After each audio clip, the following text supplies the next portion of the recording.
the one time that I think I was most pleased with the outcome was when I took the choreographer was using as her catalyst some avant-garde writing, and my fundamental criticism of the work was that she hadn't pushed it far enough into the avant-garde structure of the writer, and in fact had used a very traditional narrative form.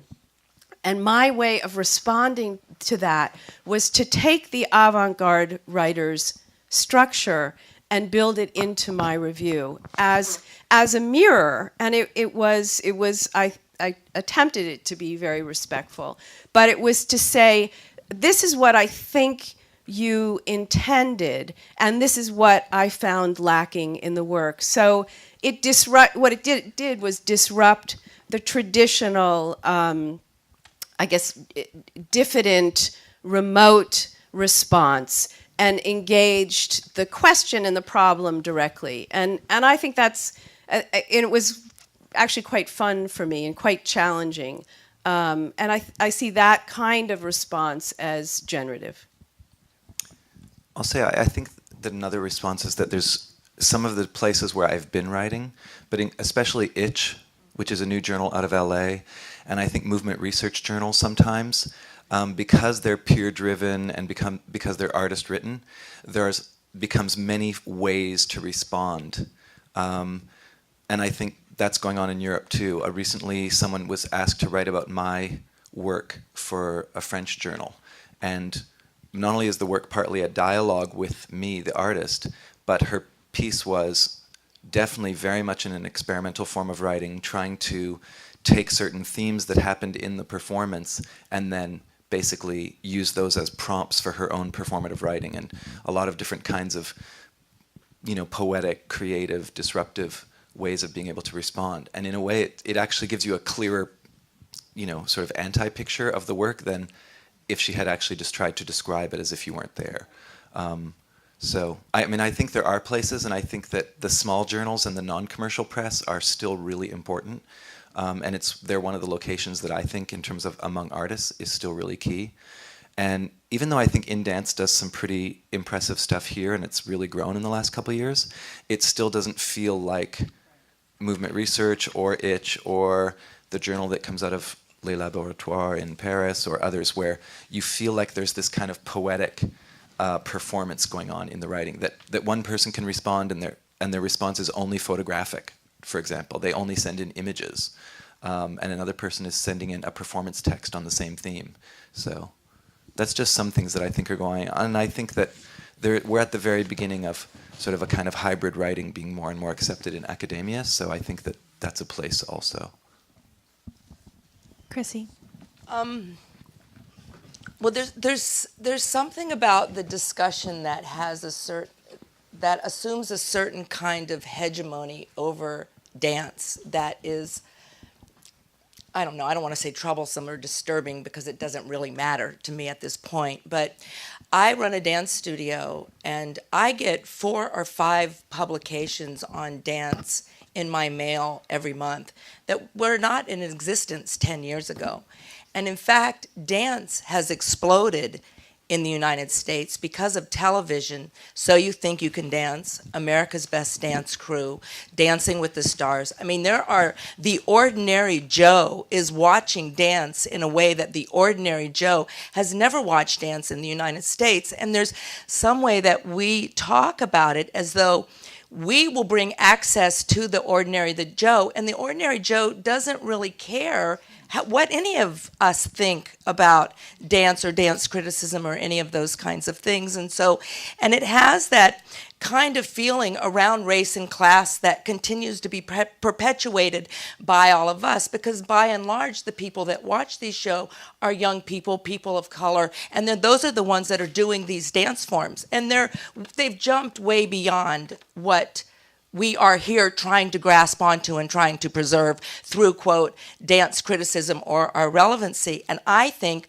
we will never get back that, again, that we had in the 70s or the 50s or the 40s or the 30s, when Martha Graham and Ted Shawn and all those people exploded and did something enormously different. And we haven't been able, I don't think, to keep pace with that difference. We are not revolutionary anymore. We're just not. We might be interesting. We might be holding our career onto our careers. I might be doing something different that I wasn't doing 10 years ago.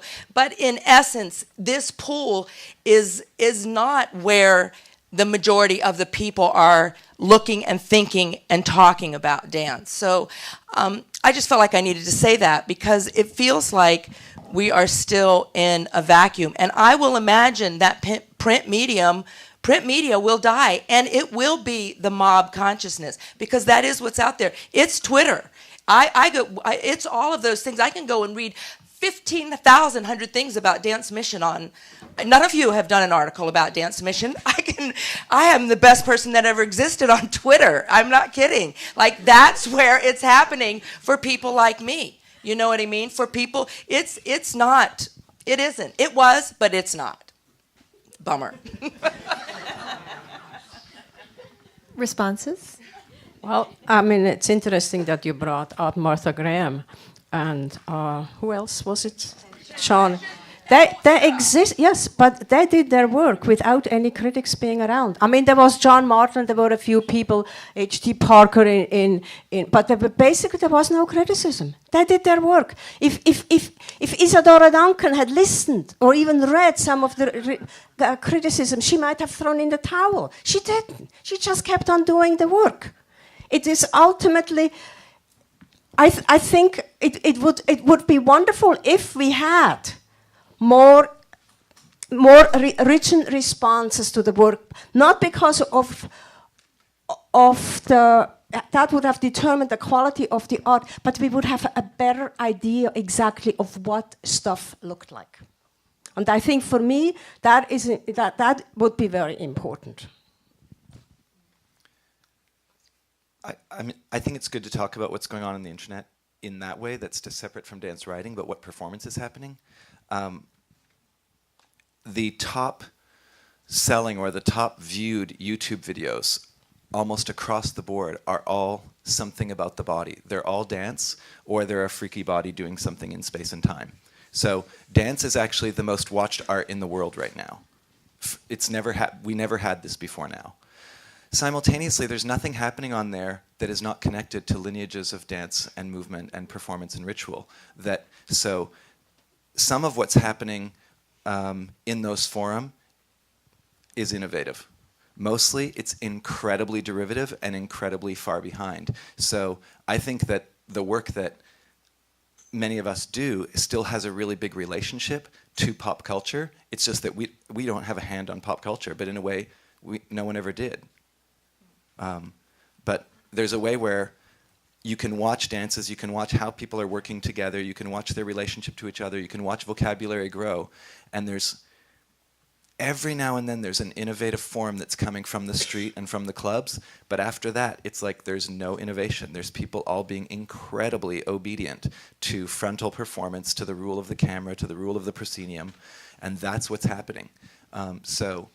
And that includes on all those dance shows. And then you have to just add that on most of the competitive dance shows and in the huge explosion that has happened even just since the 80s in dance competitions, and not just in street forums or being watched by youth of color, but I mean it's like the whole dance spirit world and the competitive dance world, which is actually, when it's not white, it's actually pretty copycat white. So it's like all the girls doing it are doing their best to be proper girls in some kind of American way.